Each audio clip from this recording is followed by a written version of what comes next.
Why can't I hear God's voice? Does God still speak to his people? If you've ever asked yourself, how can I hear the voice of God? Stay tuned. Hi guys, my name is Justin, and I want to welcome you to That Christian Vlogger, a place where you get to come and join me and experience faith in the first person. If you're new to this channel, I answer questions about the Christian faith and make videos like this every single week, so definitely consider subscribing. Today we are talking about the subject of hearing God's voice. I know that I'm not the only one who's ever asked this question before.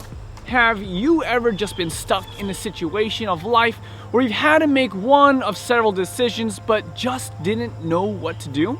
Maybe you were wondering if this was the right relationship to be in, or what's the best college to go to, or should you actually take this job? Wouldn't it be so much more simple if God could just answer your questions like some magic 8-ball? Many of us are just wishing that God would make things clear. Sadly, things aren't always so easy for us. And sometimes hearing God's voice or knowing His will for our life is like trying to solve a Rubik's Cube. It's complicated, it's messy, and really confusing at times. The story is told of a loving husband who feared that his wife wasn't hearing as well as she used to.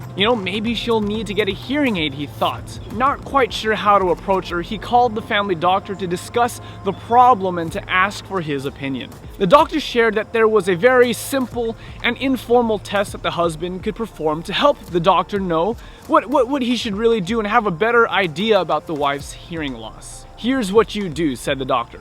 "Stand about 40 feet away from her and in a normal conversational speaking tone, see if she hears you. And if not, then go 30 feet, then 20 feet, and so on and so forth until you get a response." So later that evening, the wife is in the kitchen cooking dinner and the husband was in his den, and he says to himself, I'm about 40 feet away, let's see what happens. So in a very normal tone, he asks, "Honey, what's for dinner?" He waits and there was no response. So the husband moves closer towards the kitchen, about 30 feet away from the wife, and repeats the question again, "Honey, what's for dinner?" Still no response. So he goes on over to the kitchen door about 10 feet away and tries one more time, "Honey, what's for dinner?" Dead silence. Somewhat distraught that his lovely wife was going deaf and feeling sorry for her, it's not easy growing old, so he walks over to her until he's standing right behind her and asks one final time, "Honey, what's for dinner?" Ralph, for the 5th time, chicken. Sometimes in life, we feel like God is just silent, not responding to our questions and our concerns. But could it actually be that God is trying to speak to you and I, and we're just, for whatever reason, not actually listening? There are so many things in life that can stop us from hearing God's voice nowadays. So many distractions and fun things that we can get caught up with, things that stop God from speaking to us. We all know what it's like to find that new show on Netflix and then to get lost in that vortex and lose like 8 hours of your life in an instant. The truth is that many of us only seek God when it's convenient to us. Jeremiah 29 verse 13 says that you will seek me and find me when you search for me with all of your heart. God's promise is that we will find Him when we start getting serious about our relationship with Him, when we seek Him with all of our heart. Many times the thing that stops us from actually hearing God's voice is ourselves. We're afraid of what God might say and where He might lead. I know that's definitely the case for me at this exact moment of my life. Right now, that's exactly how I feel. Those of you who have watched my last video know that Emily and I are taking a huge leap of faith in this next phase of my life. I'm quitting my job, moving across the country, and pursuing this online ministry in a way that I believe God is calling me to. But let me share with you kind of how this journey took place. It's not like I woke up in the middle of the night and I heard God's booming voice speaking to me. And I didn't have any visions or dreams, or angels didn't come to visit me. God certainly didn't send me an email or a text message or anything like that. Sometimes we think that this is the way that God speaks to us. And yes, while this does happen at times in the Bible, I just have never experienced it before for myself.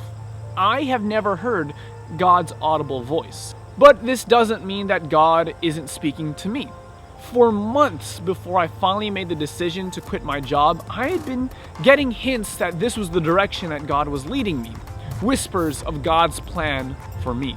As I was spending time in prayer, I just couldn't shake the idea that this was what God wanted me to do.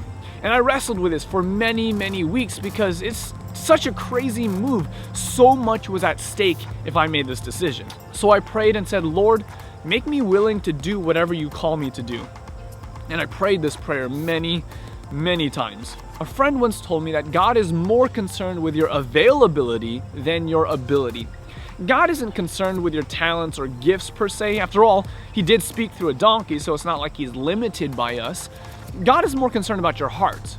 Are you willing to follow, and are you willing to drop whatever you're doing and to go where he calls you?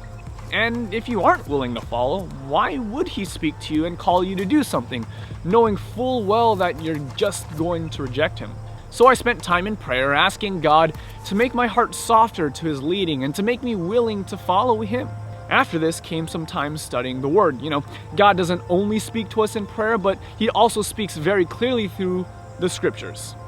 Time and time again, God spoke to me in many different passages that he did in fact want me to move on, that he had a different plan for my life than the one that I'd accepted for this particular time frame.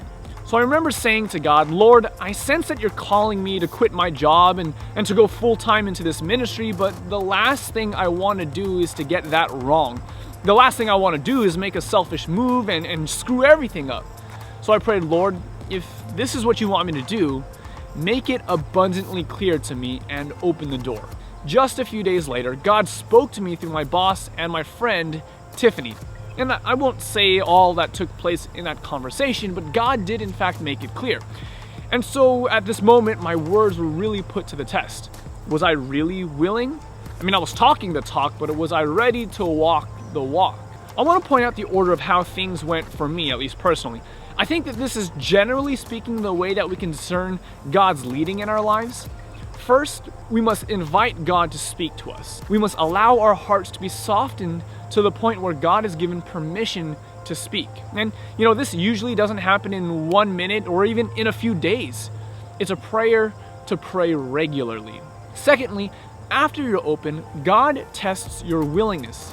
He gives whispers of what he wants you to do and speaks to your hearts. And at least for me, this passion for online ministry grew over weeks and months to the point where I couldn't really think of much else. Not only would I be thinking about it all the time, but it would come up in conversations with my godly friends, mentors, and people that I trust were giving me opportunities to grow in this area and were affirming this gift and calling.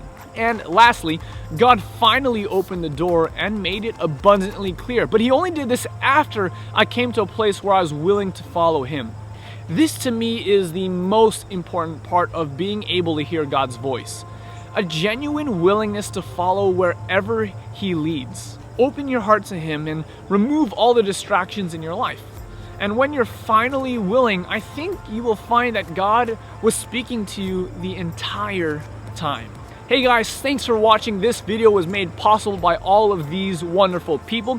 And if you'd like to support the vision of this channel and to help spread this message, you can do so at patreon.com/thatchristianvlogger. Let me know your thoughts on this video in the comment section below. Where has God been leading you lately? Until next time, I'm That Christian Vlogger, and I want to encourage you to experience faith in the first person. God bless.